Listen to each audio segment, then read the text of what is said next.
दोस्तों, आज की कहानी है बहू कुछ फैसले अपने पति से भी पूछ कर लिया करो। दोस्तों, कहानी शुरू करने से पहले अगर हमारे चैनल को सब्सक्राइब नहीं किया हो तो कर लीजिए ताकि आपके पास पहुंचे हर नया वीडियो। तुम्हारा तो रोज का है नीलू, तुम बहुत बहाने बनाती हो। बहू, इसकी बातों में मत आना, ये तो इसका रोज का है। हर घर में यही बहाना बनाती होगी। कभी कोई बीमार पड़ जाता है तो कभी मर जाता है, यही कहकर महीने में 4 बार छुट्टी ले लेती हैं और जब महीना खत्म होता है तो भली संगी होकर पैसे लेने आ जाती हैं। कमला जी अपनी बहू निया और काम वाली से बोलती है नीलू। काम वाली बोली, भाभी अगर मजबूरी नहीं होती तो मैं आज भी नहीं आती। कोई नहीं समझ रहा, आप तो अभी अभी माँ बनी है, आप तो मेरा दर्द समझो। लोग सोचते मैं बहाना बना रही हूँ, पर ऐसी बात नहीं है। मैं अपने बच्चे की झूठी कसम नहीं खा सकती। सच में मेरा बच्चा बहुत बीमार है। निया बोली, मम्मी जी हो सकता है सच में इसकी कोई मजबूरी हो। पहले इसकी पूरी बात तो सुनने दीजिए। जांच पड़ताल किए बिना किसी के इसलिए राय नहीं बना सकते। ये कौन सा 1,00,000 2,00,000 मांग रही, बस अपने महीने की कमाई एंड वाश में मांग रही है। नीलू बोली, भाभी सच कह रही हूँ। बंगल वाली शर्मा मैडम से कुछ पूछ लेना। 2 रोज से उनके घर भी नहीं गई। आज जब उनके घर गई तो उनके घर ताला लगा हुआ था। मुझे कुछ ना सूझा तो मैं आपके घर पैसे मांगने आ गई। मेरे बच्चे को अस्पताल में भर्ती करना है। हम तो रोज कमाते और रोज खाते। मेरा आदमी भी कमाने के लिए दिल्ली गया हुआ है। महीने की कमाई से पूरे महीने का खर्च निकल जाता, पर इस बार बीमारी ने मेरी कमर तोड़ दी। तभी मैं आपके पास हाथ फैला रही हूँ। निया बोली, नीलू सच बताना, अगर तुमने मुझसे झूठ कहा तो आज के बाद मैं कभी तुम पर भरोसा नहीं कर पाऊंगी। डॉक्टर ने क्या बोला? क्या तुम्हारे बच्चे को अस्पताल में भर्ती करना होगा? कमला जी बोली, बहू मैं कहती हूँ इसकी बातों में मत आओ, तुम तो मेरी सुनती नहीं हो। लो रमेश आ गया। कुछ फैसले पति से पूछ कर लिया करो। जब मर्जी होती किसी को पैसे उठा कर दे देती हो। अरे पैसे कमाने वाले से एक बार पूछ तो लो। रमेश बोला, आखिर बात क्या, किसे पैसे की जरूरत है? और ये नीलू क्यों रो रही है? ऑफिस से आता हूँ और घर में ऐसा माहौल मुझे बिल्कुल अच्छा नहीं लगता। माँ, औरतों के मामले में मुझे मत घसीटो। माँ, दफ्तर और घर दोनों में देखूं अब क्या यही बस गया? निया रमेश से बोली, आप हाथ मुंह धोकर कमरे में जाइए, मैं अभी आपके लिए चाय लाती हूँ। नीलू, पहले भैया के लिए चाय बनाओ, फिर मैं तुम्हारी परेशानी का हल निकालती हूँ। नीलू आंसू पोंछते हुए चाय बनाने के लिए रसोई में चली गई। निया सास से बोली, मम्मी जी आप क्या कर रही? ये रोज हमारी सेवा करती हैं। सोचिए 2 दिन से नहीं आ रही है तो हमारी क्या हालत हो गई। जैसे हम बीमार पड़ते वैसे इसका बच्चा भी बीमार पड़ सकता। आखिर इंसान का शरीर कब किसके साथ क्या हो जाए कौन जानता। कमला जी बोली, बहू तुम पैसों की बहुत बर्बादी करती हो, किसी पर भी इतनी जल्दी भरोसा नहीं करना चाहिए। उसने 2 आंसू बहाए और तुम पिघल गई। रमेश तुमसे कुछ कहता नहीं और तुम हो कि मेरी सुनती नहीं हो। मैंने ऐसे कई लोग देखे हैं जो झूठ बोलकर पैसा ले जाते फिर वापस करने नहीं आते। निया बोली, मम्मी जी आप अगर सही हैं तो मैं आपकी हर बात सुनूंगी। क्या मेरे पति के पैसे पर मेरा कोई अधिकार नहीं? क्या अब धोबी और काम वाली को पैसे देने के लिए मुझे उनसे इजाजत लेनी पड़ेगी? घर के कुछ पैसे तो मैं खुद भी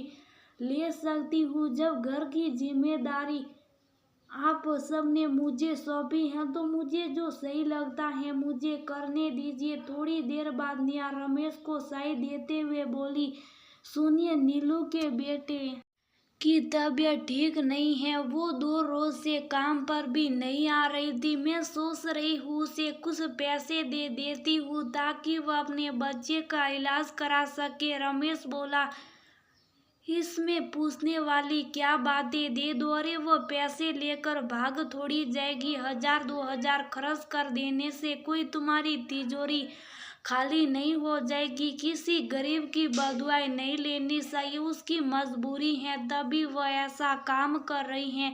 बेमतलब के कोई आंसू नहीं बहाता है। ईश्वर ना करे अगर उसे कुछ हो गया तो बाद में तुम्हें अफसोस होगा। कुछ मत सोचो, शुभ साफ पैसे दे दो। निया बोली, मम्मी जी का क्या करूं, वह मुझसे नाराज हो जाएगी क्योंकि वह पैसे देने से इनकार कर रही है। रमेश बोला, तुम माँ की मत सोचो, बाद में उन्हें समझा दिया जाएगा।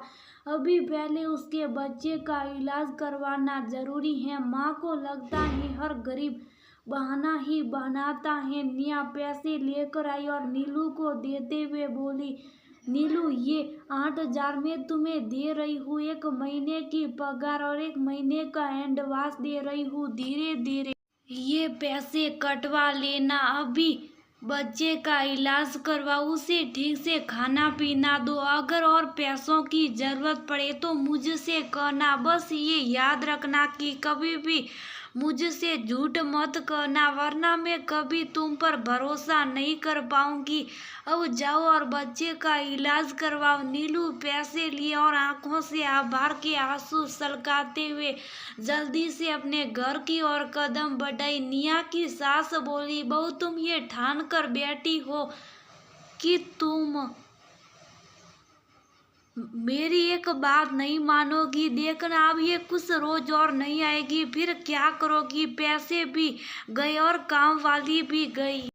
निया मुस्कुराकर बोली, मम्मी जी जहाँ 2 दिन से काम कर रही हो, 2-3 दिन और सही, एक बार मौका देकर देखती हूँ।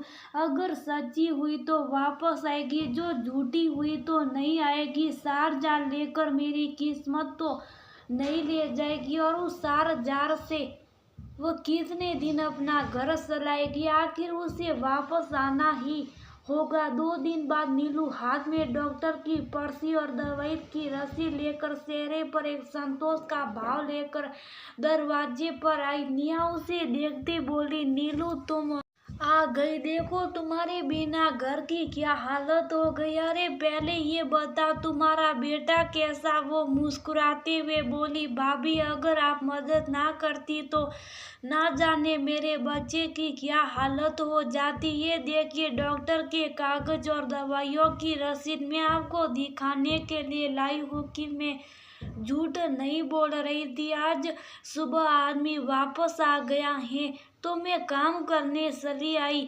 नीलू काम में लग गई। निया भी चैन की सांस ली और अपनी सास से बोली, मम्मी जी हर कोई बेईमान नहीं होता। वो तो गरीब है जो इनसे मजबूरी में ये काम करवाती, वरना कौन किसी के झूठे बर्तन धोना चाहता। भगवान करे उसका बच्चा ठीक हो जाए।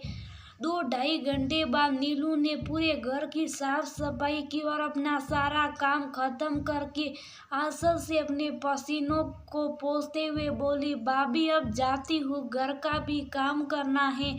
निया बोली, थोड़ा ठहरो, ये सुबह की बनी हुई सब्जी और ये कुछ फल अपने बच्चे के लिए ले जाओ। फिर जरूरत हो तो मुझसे कहना, संकोच मत करना, तुम भी तो आखिर इस घर की सदस्य हो।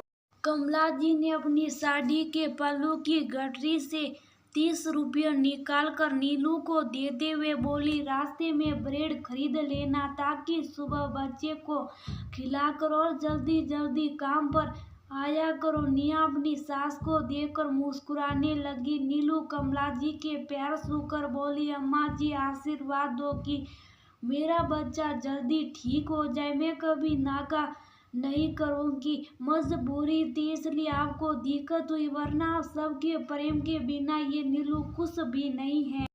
उसके जाने के बाद निया बोली, मम्मी जी देना ही था तो 100 रुपये देती, 30 रुपये में क्या होता। कमला जी बोली, अरे ऐसे कैसे नहीं होता, 30 रुपये से कम में कम एक बड़ा ब्रेड आता और सुबह सुबह चाय और ब्रेड ही तो ये लोग खाते। तभी रमेश वहाँ आया और बोला, माँ अपना दिल थोड़ा बड़ा करो, अपनी उम्र के हिसाब से दान दक्षिणा भी दिया करो, तभी तो लोग तुम्हारी आओ भगत और तुम्हारी तारीफ करेंगे।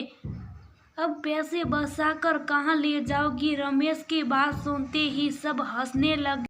कुछ रोज बाद नीलू अपने बेटे को लेकर निया के घर आई। बच्चा अब ठीक था, उसे देखकर सबको खुशी हुई। बच्चा निया की सास के पैर छूकर जब प्रणाम किया तो निया की सास बड़े प्यार से उसके सर पर हाथ रखकर बोली, हमेशा समझते रहो दोस्तों, गरीब भी इंसान होते, जरूरी नहीं कि अगर एक के साथ धोखा हुआ है तो हर किसी के साथ धोखा ही हो। विश्वास एक ऐसी चाबी है जो रिश्तों में मजबूती लाती है और नए रिश्ते